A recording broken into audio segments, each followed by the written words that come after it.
Okay, well, let's get back to the lesson. Yes, sir.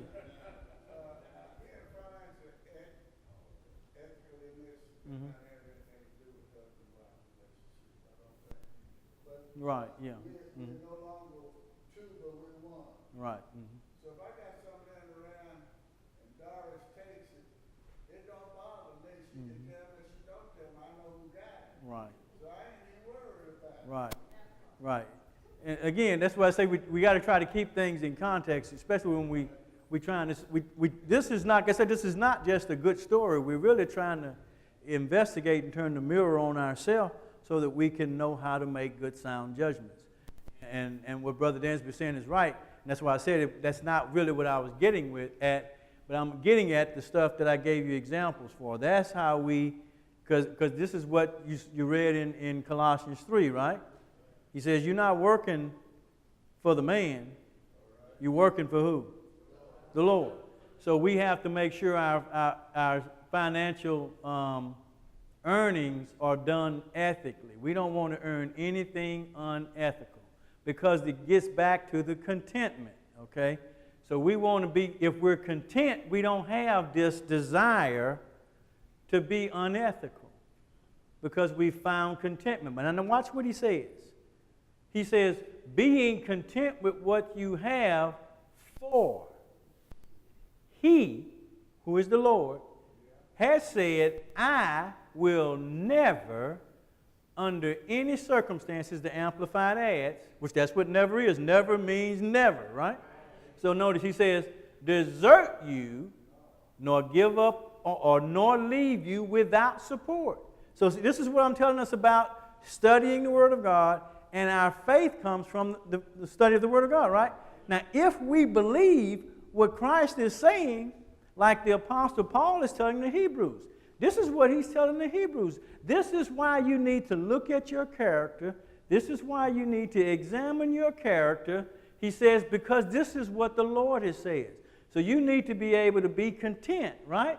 And our contentment is in the fact that we know that what God has said, and we believe that he is able to do what he said. So he says, I won't never desert you, nor will I forsake you. Notice how it says after desert, nor will I give you up, nor leave you without support, nor will I in any degree leave you helpless. Now, do you believe it? That's the question. Do you believe it? If you believe it, you don't have to pick up those pens. You don't have to be dishonest at the grocery store. You don't have to be dishonest at work. In fact, you want, because you know that you're working for the Lord, and in essence, we're cheating or trying to cheat if we're working for the Lord. Your employer is the Lord. That's what Jesus said. That's what Paul said, right? And he says your employer is the Lord. It's not the man. So you're stealing from God. Do you think you're going to really steal from God and get away with it? See, this is the kind of stuff we have to examine. So this is supposed to make us honest men and women so that we do the right thing. So now, this is the thing that gives us contentment, because we know that the Lord will not let us down, right?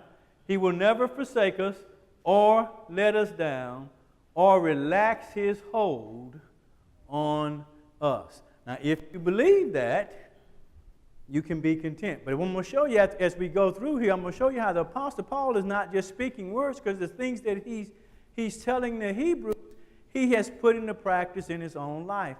And that's another way we can look at the Scriptures when we study. We can examine application. And so Paul is applying this, but notice this.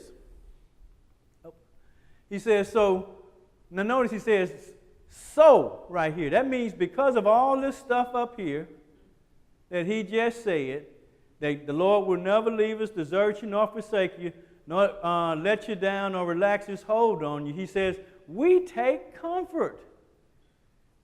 He finds the comfort we come from is knowing and believing what the Lord has said. You see that? Question is, do you believe it? That's the thing that stands between us doing right and wrong when it comes to greed and the love of money, is do we believe it? Isn't that what Jesus said all in Matthew 6? He says, what you worrying about that for? Say the Gentiles worry about that kind of stuff, but you don't have to worry about that kind of stuff. But you worry about what you're going to eat, what you're going to wear. Look at that lily. Look at the bird. Our problem is we don't believe. Our faith is what's going to get us in trouble. So notice he says, so we take comfort and are encouraged, and we confidently say. Not only does he take comfort, but he's also encouraged. Why? Because the Lord has said, I'll never forsake you. That should be encouragement. Not anybody is saying they won't forsake you. The Lord is saying he won't forsake you. And if the Lord be with you, notice what he said. He says, I can confidently say now, the Lord is my helper. Why? Because I believe this what was right up here. I believe that. And since I believe that, now I can take comfort and I can be encouraged and I can confidently say, the Lord is my helper in time of need. I will not be afraid of what man or what will man do to me. So I'm not afraid of what man will do to me. Why? Because I have the Lord on my side. The question is whether we believe it. That's all that stands in the way. It's your belief. So what's stopping you from being, from your character being like Paul has shown to the Hebrews is just you. This is what I'm saying. So now what you do is, since you've got the mirror, what we have to do is constantly, every day, we examine our life in the light of the mirror. Kevin, how are you lining up?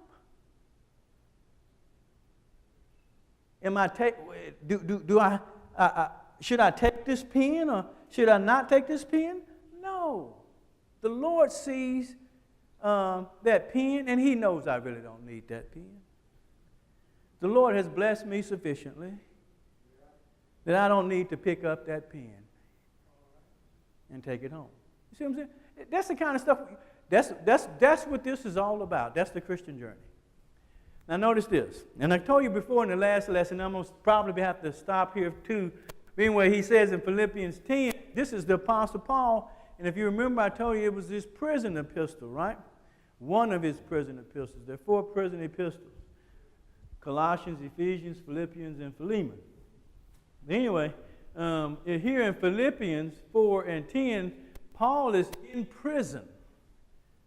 And we can see how Paul finds joy, J-O-I, joy, in rejoicing, okay?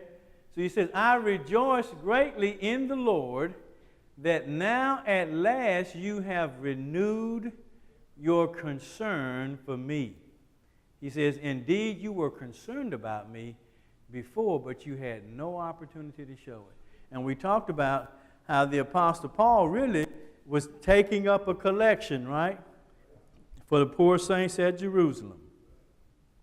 And he was going back to Jerusalem when he reached Caesarea.